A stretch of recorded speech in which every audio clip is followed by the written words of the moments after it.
What's up everybody and welcome back to the channel. Thank you for joining us today. Today I'll be showing you how to make a Blueberry Cranberry Cyser. As you can see, it's in a bucket. So I'll be using the GoPro quite a bit as well as another static camera. If you're ready, let's go! Don't forget guys, today's recipe was chosen by you. If you'd like to have a go at voting for your favourite to decide on what I make next, head on over to the Facebook page where you can cast your vote for your favourite one. And while you're there, don't forget to give it a share.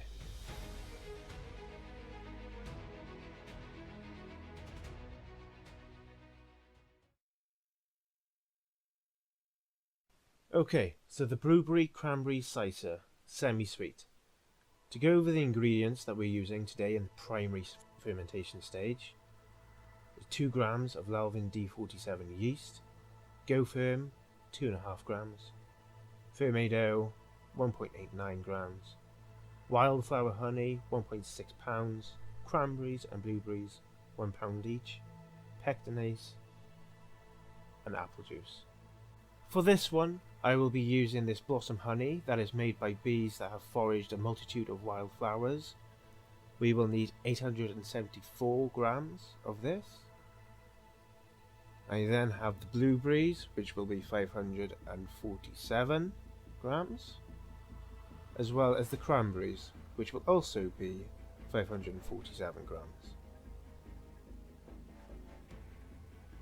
We will still be using D47, and we will still be using apple juice. So to start, you want to add 2 litres into a big pot and put on a high heat so it starts to simmer. While it's warming up, we can measure out our ingredients.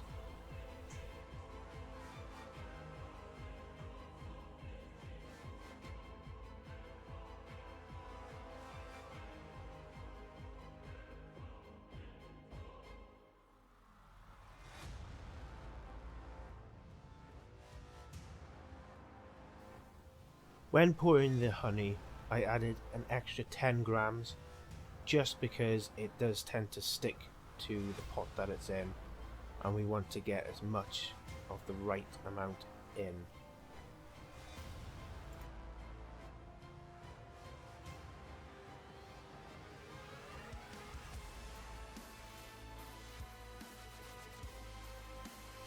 Now that the apple juice has come into a small boil, we want to add the cranberries now, just so that they have time to blanch.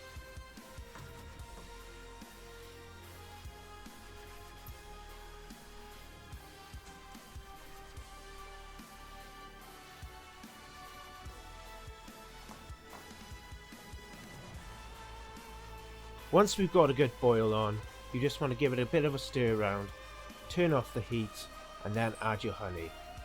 You want to do this now, so that it can blend in with the apple juice.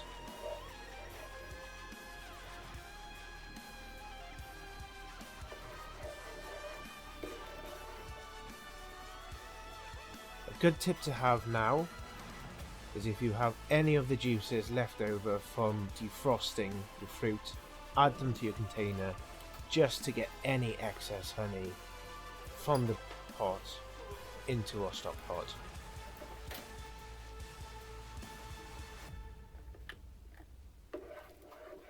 Just blend that in.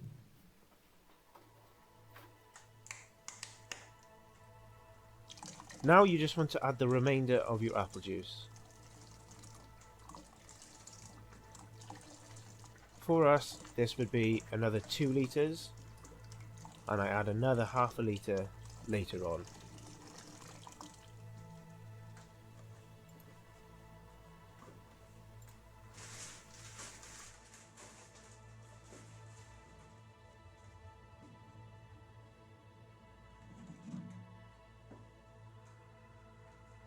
So while our must is cooling down over here, we're going to make our yeast starter.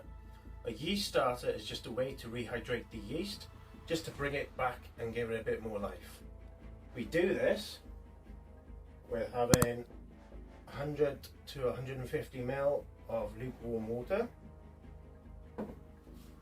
we're going to measure out 2 grams of our yeast, which is going to be Lalvin D47.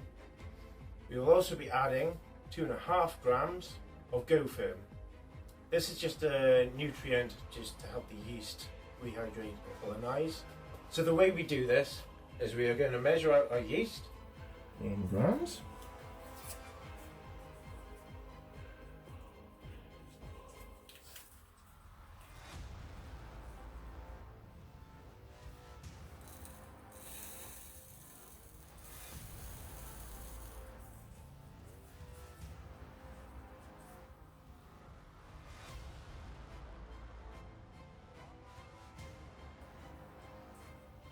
That's our 2 grams there. That's roughly about half the packet.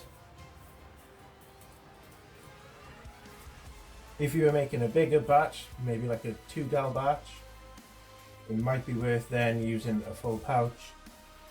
But if you're only doing a 1 gallon, 2 grams to 2.5 grams is plenty. So all we do with this now is we pour this into lukewarm water. Give it a gentle stir.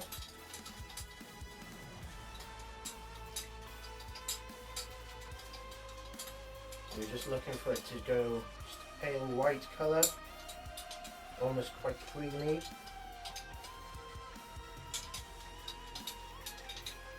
And then just to help that, we measure out our Go Firm.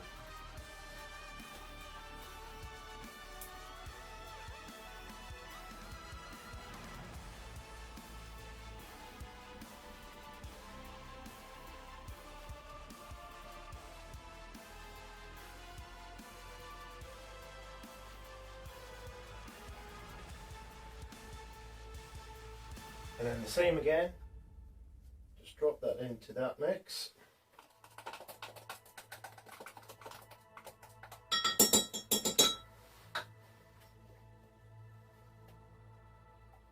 So that nice white creamy colour has gone to more of a beige colour.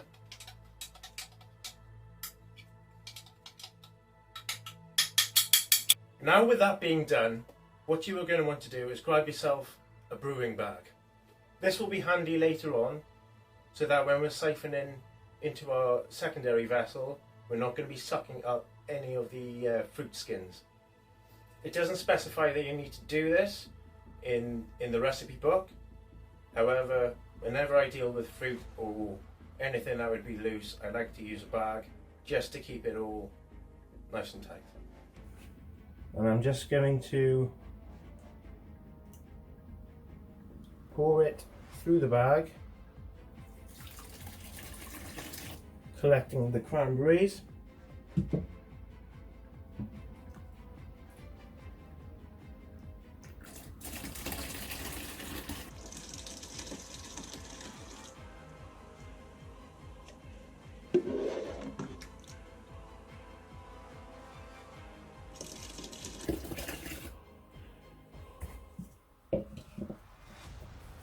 Once I've got myself to a low level, I can just pour it in. Still keeping the bag open to collect those cranberries. I also at this point need to add another ½ litre of apple juice just to make it that full UK gallon, as I couldn't do it in the pot as it was too full. The next step then is you're going to want to add your blueberries. But what I'm going to do first is I'm just going to crush them with my hand just to break the skin. These have been frozen and thawed out.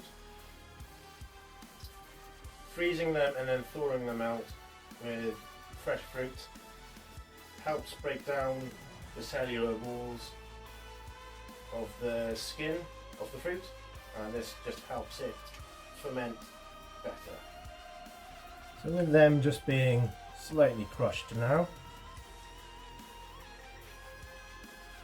I'm going to add them to our bag.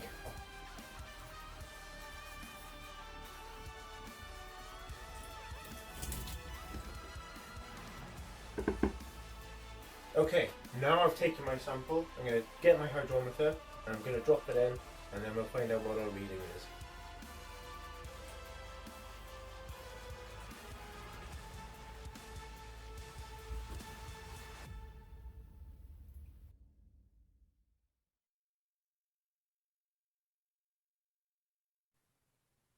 Okay, so looking at that, that looks like it is dead on 1.100.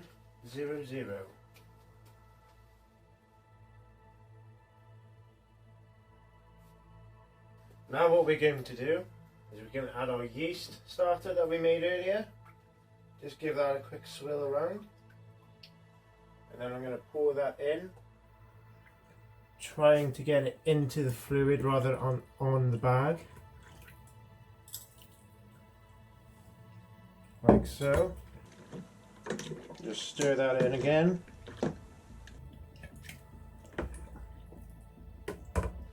So because we're using fruit, a fruit can cause a haze to our mead. I'm just going to add 1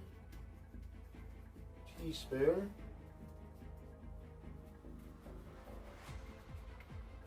of pectolase. I'm just going to sprinkle that in.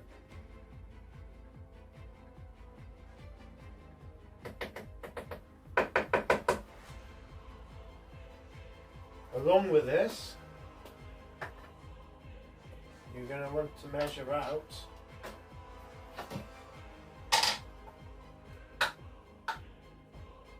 1.89 of fermented O.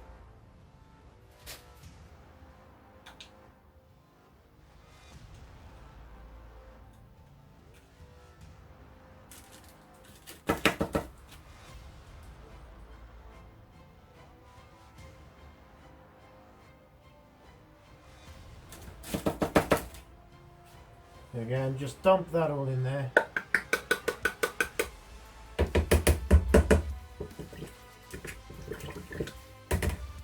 You're going to want to just stir this in until it's dissolved.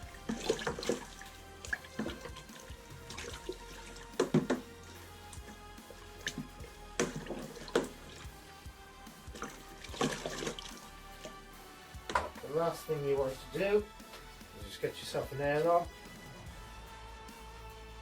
Bang on the top. Quick stir around just to get it all in there. I'm just pushing the air out. And that is it. Thank you guys so much for watching this video. Stick around for the part 2 where we'll be racking it into a clean vessel, but we'll get onto that in the second part. If you've enjoyed this guys, please leave a like, a share, and even subscribe to the channel if you like. It's the best way to support the channel. And until next time, cheers. It's in a bucket, so I'll be using a lot of the GoPro and another static camera. Why?